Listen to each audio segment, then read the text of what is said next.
There are many white people who mean right and in heart want to do right, but there's so few. If 10,000 rattlesnakes was coming down that aisle now, and I had a door here I could shut, and in that 10,000, 1,000 meant right. 1,000 rattlesnakes didn't want to bite me. I knew they were good. Should I let all these rattlesnakes come down, hoping that 1,000 get together and form a shield? Or should I just close the door and stay safe? I think that... You understand? The Viet Cong are not all bad, but America's still dropping bombs. In Hiroshima, Japan wasn't bad, but she still dropped the bomb. In Korea, they weren't bad, but they still dropped the bomb. So now I'm going to forget the 400 years of lynching and killing and raping and depriving my people of freedom, justice, equality, first fired, last hired, the lowest of low, last respected. And I'm going to look at 2 or 3 white people who are trying to do right and don't see the other million trying to kill me. I'm not that big of a fool. And I'm not going to deny it. Our ancestor, King Muhammad Ali, has always spoke truth to power. That's one thing I've always loved about him, as well as the Nation of Islam. They always pushed our people to do for self and never, ever depend on them folks. Now, they weren't the only ones, of course. Many of our ancestors learned very quickly after slavery that they had better not depend on them.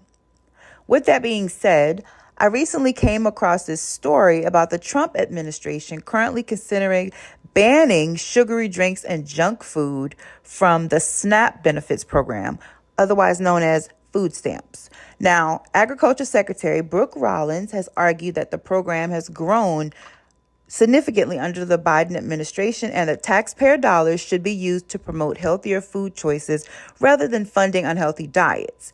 Now, Rollins, along with the newly appointed Health and Human Service Secretary, Robert F. Kennedy Jr., will serve on the newly formed Make America Healthy Again Commission, which aims to reassess how SNAP funds are allocated. Now, their proposal also seeks to restrict purchases of soft drinks, candy, ice cream, and other processed sweets. Now, while the exact details of the plan remain unclear, we can say that it's been mentioned that Elon Musk's Doge will serve as a potential contributor to funding a cost-effective and sustainable way to reform SNAP spending.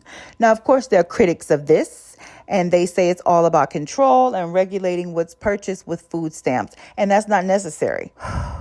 Let's be real, folks. Black people have always found a way to survive, whether they take the sweets or not. I'm not promoting struggle because Black freedmen should always know more than struggle. But we've always prevailed when our backs are up against the wall. It's them folks who can't handle it. And let's be clear, they are the face of food stamps, as well as other social programs, even though they try to make it seem like it's us. Anyway, back to our ancestors. Now, after slavery, our ancestors were set free on paper with no money, no land, no resources, and they still ate. They grew their own food, farmed the land that they had, and fed their families without government assistance. I mean, nothing. So we always find a way. Now, if you need this type of assistance and they take things away, my point is we're going to be good, even if they do take away the sweets. I mean, again, we were the original plug, honey. Growing our own food, buying our own land, sewing our own clothes, minimal debt. Now everybody up in arms a little bit because they're talking about restricting the sweets from food stamps. Nah, that's going to force our people to eat healthier, yeah, but it's deeper than that for Black freedmen. It shows us that we can't depend on them for nothing. And if we do depend on them, they can take things away. Don't let nobody feed you, because if they feed you, they can keep the food away from you. Now, I'm Geechee Gullah, and I come from a family of landowners and sharecroppers and farmers. And growing up, I never paid any attention to it. But my grandparents and my parents grew everything from the land. A lot of vegetables like field peas, okra, or even just having okra and tomato soup, chicken and rice, spaghetti, these cheaper meals. Now, these meals weren't that expensive, again, but they filled my belly many nights. If I went to bed hungry, it was because I didn't want to eat what my mother had cooked that night. You know, something like squash. I hate squash. But everything else, I never went to bed hungry. Now, that's not to say that I didn't have no junk food. I did. Now, in the summer months, or maybe sometimes after school, my cousins and I would run up and down the street to the candy lady. I'm not sure if everybody had a candy lady, but I did. But the point is, we weren't obese and we were rarely sick because the majority of time we ate from the land. My mom and my grandparents also had a deep freezer. We would pick butter beans. You know, we had to shell beans and help, which now I find relaxing. You know, it's a self-care thing. But anyway, we would pick butter beans, or daddy would go fishing, or hunting, and we will freeze everything that we have more of. Taking sweets away isn't going to hurt us. Man, these people just want to keep us bothered and worried about every single thing. We can make the cheapest meals and have a full meal. Go to Dollar Tree. Get some pork and beans. Put some sausage in it. Make some okra and tomato soup. Put some corn in it, sausage or shrimp in it, over some rice. I'm Geechee, y'all, so rice go with everything. Get a bag of grits. I mean, we got this. If our people can make it through enslavement, Jim Crow, redlining, and everything else here on American soil, them taking away sweets is not going to bother us. Now, in my honest opinion, we probably should have stayed integrated anyway. That way we would have never depended on them to feed us or have to worry about them taking away things from the jump, you know?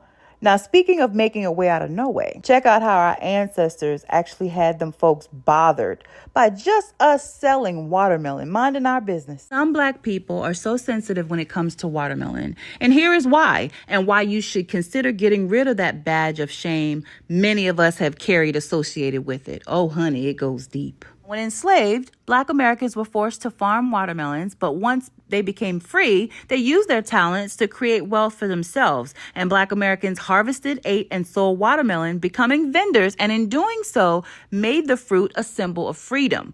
They don't teach that right now in schools. Now, at its core, watermelon represented a pathway to economic freedom for our formerly enslaved ancestors, and Black businesses were formed from this, and land were purchased for families, and food was plentiful because they grew it. If you think about it, a lot of our ancestors were rich because they grew their own food, owned their own land, made their own clothes. I mean, we were the plug, honey, and still are.